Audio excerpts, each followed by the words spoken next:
I've had a really, interesting opportunity to get to know you over the last couple months, and really talking about the state's commitment and what is a very complicated technology. From your perspective at FloridaCommerce, what do you think is driving most of the momentum, and why now?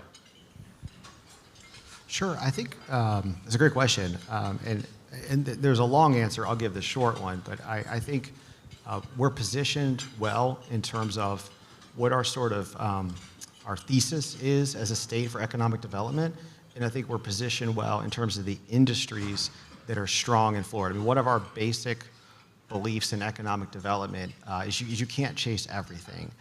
There are some opportunities that are emerging. There are some opportunities that you're great at as a state. We have an incredible worldwide reputation in aerospace and aviation, military and defense. We have 21 major military installations in this state, 3 combatant commands. We have 16 deep water seaports in this state, 21 commercial service airports, 3 spaceports. These are unique logistics, and we have industries that surround these. They're known around the world. The state of Florida has become respected in so many ways because of our economic policies, because of our workforce policies, because of our logistics, the policies of our governor, the policies of our state leaders, to really support Florida as a uniquely positioned geography in the world for really connecting the world. We are such a connective hub for trade in so many ways.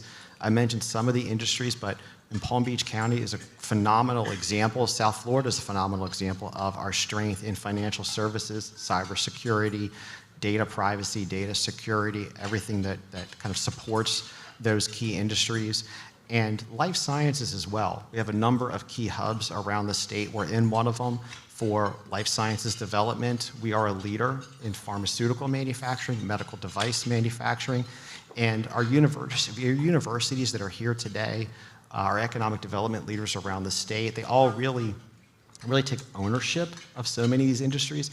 And what's key, and I think what to me personally, what matters to me about why quantum is an important connective thread to the future, is that in all of those industries, we make the technology, we make the innovation, we make practical applications, solve problems, and implement and deploy and sell around the world. Florida-made technology. 92% of what the state of Florida exports was made in the state of Florida. That number is a very abnormal number in the world of import-export. This is a state where technology is made here and deployed and goes around the world. So all those industries, will be, from a problem-solving standpoint, dynamically redefined and accelerated because of quantum technologies. So we have a natural fit, and at the same time, the root of what we do is our talent. And we've heard it before earlier today. The need for talent who can support quantum industries, quantum technologies. Our route for economic development, our governor's thesis, we have incentive programs, but it's not big incentives. Our root of our success in economic development is our workforce development, our talent development. You'll hear obviously from more of our education leaders today. I'm so grateful that they're all here. What they do, our university system, our state college system, just last week was named #1 in the country for the 10th year in a row. 10 years in a row, the #1 post-secondary system in the country. 2 weeks ago, we were named #1 in the country for talent development and recruitment for the 3rd year in a row by Lightcast.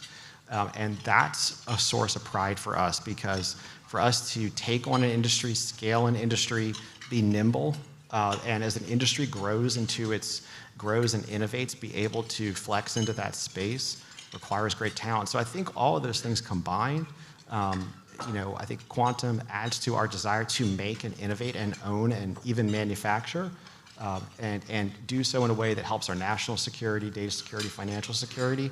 And at the same time, I think our thesis of how we develop our economy for the long term, sustainably, I think matches up perfectly. And Bob was talking about the fact that quantum also requires patient capital. Quantum is a long-term play, and it requires a lot of coordination between government, academia, and private industry. How do you see FloridaCommerce helping ultimately connect those dots? Sure. Well, I totally agree. I totally agree in patient capital.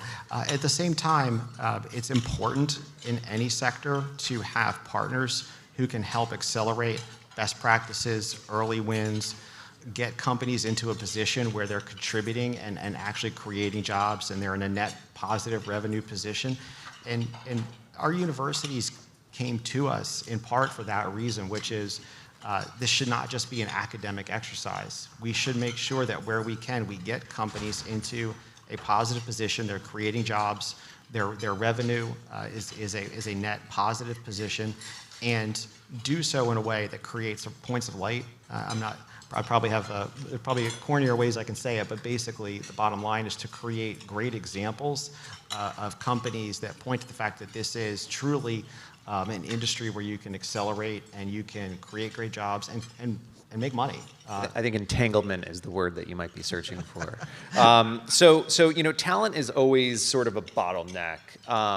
We're going to be kind of getting into this a little bit with the universities later today and President Ava Parker. But, how do you feel like Florida is really preparing for the workforce in this new economy?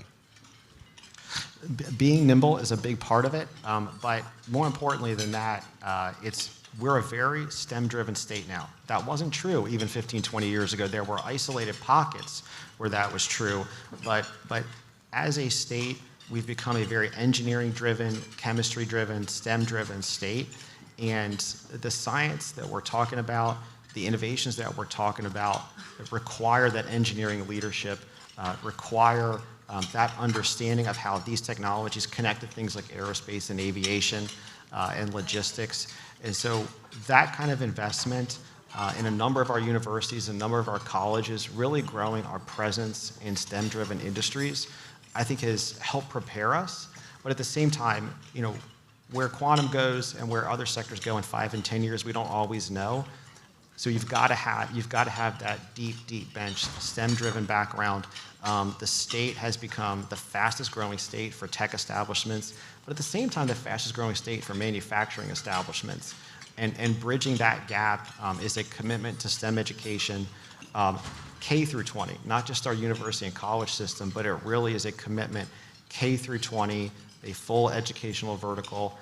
And then our role as FloridaCommerce is, if there's a gap in that in a particular community, in a particular sector, work with our partners to figure out how to fill that gap, because that's really what allows a community to be a leader and court something like quantum industries. Yeah, and we've actually spoken to a fair amount of groups around the country, if not the world, that are even looking at middle school level education around quantum technologies. And it's really to kind of start exciting people for this new revolution.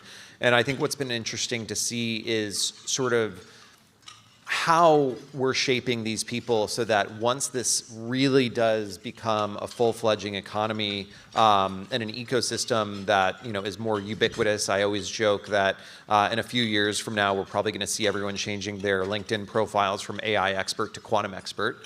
And they were NFT and blockchain experts 2 years ago. But at that time period, I think it's when we're really going to start seeing a lot of the adoption of this technology, but also a little bit more of an understanding. And that's candidly what a lot of today was about, is driving this understanding and driving this knowledge of a very complex subject. But Secretary, what are some industries that you think Florida excels in and potentially leading the way in quantum?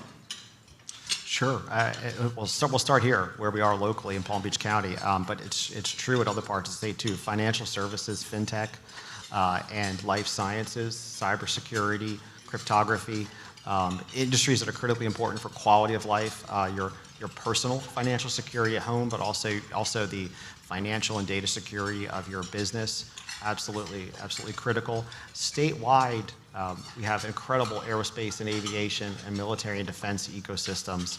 And of course, everybody thinks about aerospace and aviation as being very sort of Cape Canaveral, Space Coast focused, but really aerospace and aviation is statewide now, through and through. It looks a little different in every part of the state, but the industry is huge all over the state, and so the technology is only going to help drive that. We are a very transportation and logistics driven state. Countries around the world come to us frequently every day to learn more about what we do in terms of our seaports, our airports, our spaceports, because by our geographic nature, but also just how we've grown as a state, how we've invested in recent years in particular, we are a truly unique part of the world, not just this country, a unique part of the world in terms of transportation, logistics, supply chain. Many countries around the world rely on the state of Florida, and so efficiency in transportation and logistics is going to be powered and really revolutionized by quantum. So there's a number of key industries. I'm really excited, though. I'm really excited by the national security side of it because, and I mentioned before, having 21 major military installations, 3 combatant commands, military and defense research and data is very much founded here in the state of Florida, and the unique role that we play. I'll give you an example of the future, if I can get into the future too, is, Florida is such an aviation-driven state. Where we're going with things like advanced air mobility, other kinds of unique drone technology, we're one of the most uniquely crowded, in a good way, but also a challenging way, airspaces in the world. And if you can figure out great solutions to great challenges about how to use our airspace in Florida, first off, you're benefiting a dozen different industries, including our national security. But frankly, if you innovate it here, you can deploy it around the entire world. So I'd love to get into a little bit of the infrastructure in Florida in general.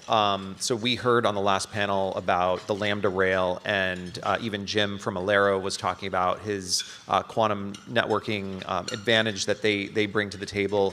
And I'd love to get into a little bit, just so the audience knows, what exactly is the Lambda Rail?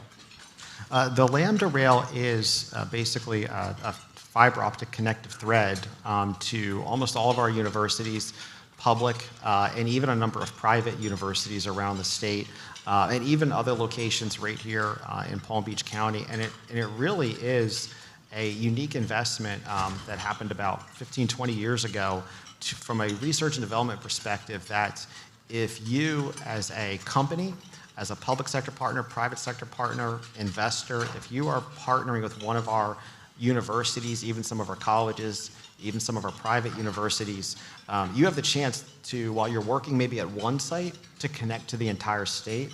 And we saw that as we began this quantum discussion with our universities, which was we're already positioned to really have significant teamwork in research and development.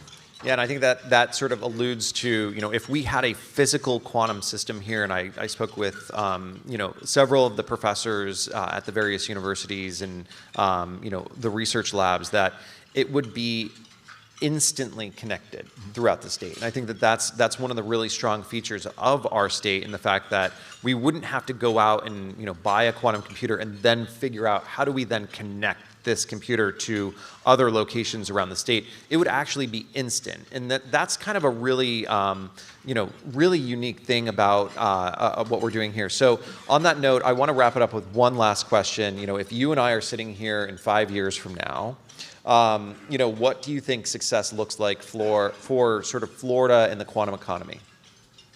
I think it's acceleration for these industries. I think that it's really important to always look at it from a bottom line point of view of what problems are we solving for these key industries. What's the goal line, if you will? What's the outcome? And we know. I'll give you an example. In aerospace and aviation, we know that the future of aerospace and aviation isn't actually so much in space. It's actually shipping around the world.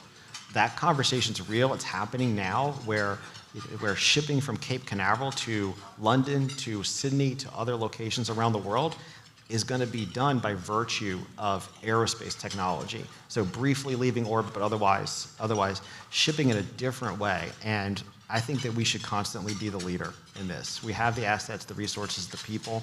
We should continue to lead. I read an article, and I might be a little bit fuzzy on the math here, but I read an article, and it was something to the degree that the military was looking into how they can drop resources and supplies into any area around the world at a moment's notice. And in order to do that, it was shocking. They only needed 5 or 6 payloads in orbit in order to be able to target any point on Earth. So that was one of those things that I certainly look forward to, having goods being able to ship out of our state. But on that, I would love to hand it over to you in kind of introducing the next MOU signing of the day and talk a little bit about.